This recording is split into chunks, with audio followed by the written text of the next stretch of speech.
Hello student, आज हम पढ़ेंगे Hindi second language grammar part 13 विशेषण। विशेषण को हम लोग इंग्लिश में कहते हैं एडजेक्टिव। आइए हम पढ़ते हैं विशेषण किसे कहते हैं। संज्ञा और सर्वनाम की विशेषता प्रकट करने वाले अथवा उसके बारे में जानकारी देने वाले शब्दों को विलोम शब्द कहते हैं। विलोम शब्द किसे कहते हैं? संज्ञा और सर्वनाम की जो विशेषता प्रकट करते हैं, उसे उनके बारे में जानकारी देते हैं, उन्हें हम कहते हैं विशेषण। जैसे काला, गोरा, मोटा, वीर आदि। अब हम नेक्स्ट पढ़ेंगे विशेष्य किसे कहते हैं। विशेषण शब्द जिस संज्ञा या सर्वनाम की विशेषता बताते हैं उन्हें विशेष्य कहते हैं। ठीक है, जो संज्ञा या सर्वनाम की विशेषता बताते हैं उन्हें विशेष्य कहते हैं। ठीक है, जैसे कि सन्यासी ने पीले कपड़े पहने हैं। सन्यासी ने कौन से कलर के कपड़े पहने हैं? पीले। तो इसमें विशेष्य क्या है? पीले। ठीक है, कुरल तमिल भाषा के सबसे छोटा छंद है। कुरल जो है वो तमिल भाषा के जो छंद है वो क्या है? सबसे छोटा, यानी छोटा हमारा क्या हुआ? विशेष्य हुआ। ठीक है, आइए अब हम नेक्स्ट पढ़ेंगे विशेषण के भेद। विशेषण के कितने भेद हैं? विशेषण के 4 भेद हैं। ठीक है, सबसे पहले है गुणवाचक विशेषण, दूसरा है परिमाणवाचक विशेषण, तीसरा है संख्यावाचक विशेषण, चौथा है आपका सर्वनामिक या सांकेतिक वाचक विशेषण। हम पहला विशेषण पढ़ेंगे गुणवाचक विशेषण। ठीक है, गुण शब्द का अर्थ क्या है? विशेषताएं। गुण शब्द का अर्थ होता है विशेषताएं।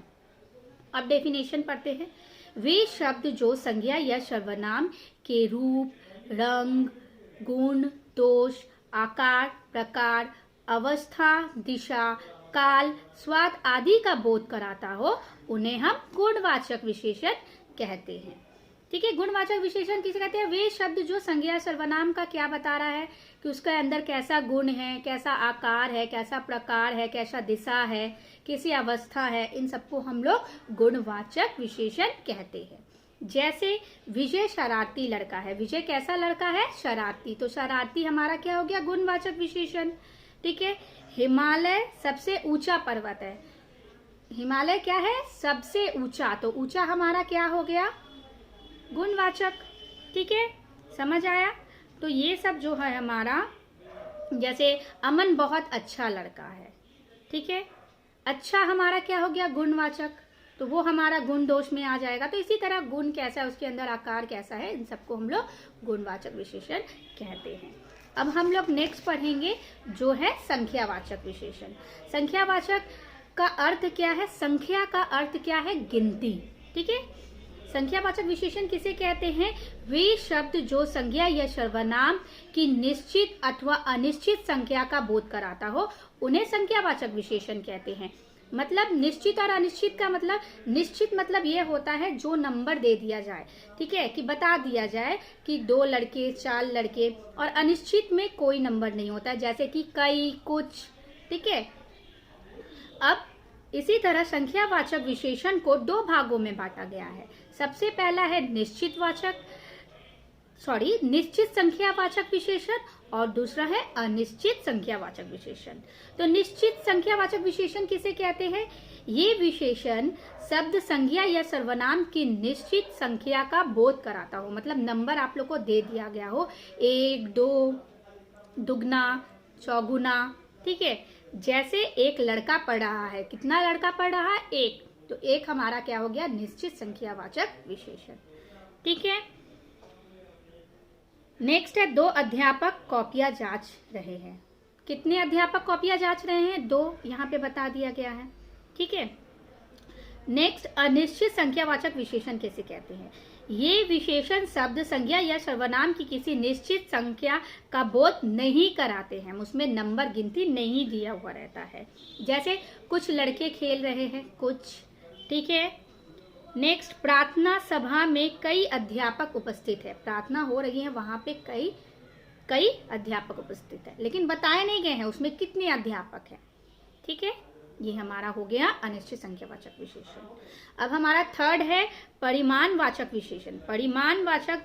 परिमाण शब्द का अर्थ होता है मात्रा। ठीक है, अर्थात मापतौल, जिसका हम लोग मापतौल कर सकते हैं। ठीक है, जैसे वे शब्द जो संज्ञा या सर्वनाम की निश्चित अनिश्चित मात्रा का बोध कराते हैं, उसे हम लोग परिमाणवाचक विशेषण कहते हैं। ठीक है, संख्यावाचक विशेषण में क्या था, गिनती। ठीक है, और परिमाण में क्या होता है, मात्रा, जिसका हम लोग नाप तौल कर सके। दोनों का डिफरेंट आप सबको समझ आया। इसी तरह परिमाणवाचक को भी दो भागों में बांटा गया है। पहला है निश्चित परिमाणवाचक विशेषण, दूसरा है अनिश्चित परिमाणवाचक विशेषण। तो निश्चित परिमाणवाचक विशेषण किसे कहते हैं, वे विशेषण शब्द संज्ञा या सर्वनाम की निश्चित मात्रा का बोध कराते हैं, जैसे 1 किलो, ठीक है, 3 मीटर आदि। जैसे बाजार से 3 किलो चावल ले आओ, 3 किलो ये हमारा क्या हो गया, निश्चित परिमाणवाचक विशेषण। ठीक है, वह 1 लीटर दूध पीता है, तो 1 लीटर हमारा क्या हो गया, निश्चित परिमाणवाचक, क्योंकि हम लोग क्या बोले थे, परिमाणवाचक में मात्रा यानी माप तौल से हम लोग समझते हैं, और हमारा संख्यावाचक में हम लोग नंबर वाला गिनती का जो होता है। ठीक है, अनिश्चित परिमाणवाचक विशेषण किसे कहते हैं, ये विशेषण शब्द संज्ञा या सर्वनाम की अनिश्चित मात्रा का बोध कराते हैं, जिसमें नहीं मतलब मात्रा नाप तौल है, लेकिन इसमें थोड़े से, थोड़ी सी ऐसा बताया जाता है। जैसे थोड़े से चावल खा लो, नहीं बताया गया कितना चावल खा लो। मंदिर में कई किलो प्रसाद चढ़ाया जाता है, कई किलो, कितने किलो यहाँ नहीं बताया, तो ये हमारा अनिश्चित परिमाणवाचक विशेषण होगा। ठीक है, अंतिम लास्ट है सर्वनामिक या संकेत वाचक विशेषण। वे सर्वनाम शब्द जो विशेषण के रूप में प्रयोग किए जाते हैं, उन्हें हम लोग सर्वनामिक या संकेतवाचक विशेषण कहते हैं। ठीक है, इसमें सर्वनाम शब्दों के साथ जातिवाचक संज्ञा का भी प्रयोग किया जाता है। जैसे कौन सी फिल्म देखने चलोगे, कौन सी हमारा क्या हो गया, सर्वनामिक या संकेत। वह इमारत बहुत ऊंची है, वह इमारत बहुत ऊंचा है। ठीक है, क्योंकि हम लोग सभी जानते हैं सर्वनाम में वह, यह, ये सब इस्तेमाल होता है। ओके स्टूडेंट, अब सर्वनामिक विशेषण और सर्वनाम में क्या अंतर है। जब यह, वह, कौन, किस आदि सर्वनाम संज्ञा से पहले आकर उसकी विशेषता बताते हैं, उसके पहले लगता है तो उसकी जो विशेषता बताते हैं उसे हम लोग सर्वनामिक विशेषण कहते हैं।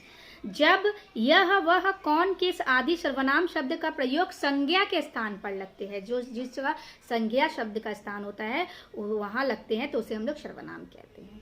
ओके, यह किताब मेरी है। ठीक है, तो क्या हो गया, ये किताब की विशेषता बताने के कारण ये हमारा क्या हो गया, सर्वनामिक विशेषण हो गया। अब वह बहुत होशियार है, संज्ञा के स्थान पर आ गया ये शब्द, तो इसलिए हमारा ये सर्वनाम हो गया। Okay student,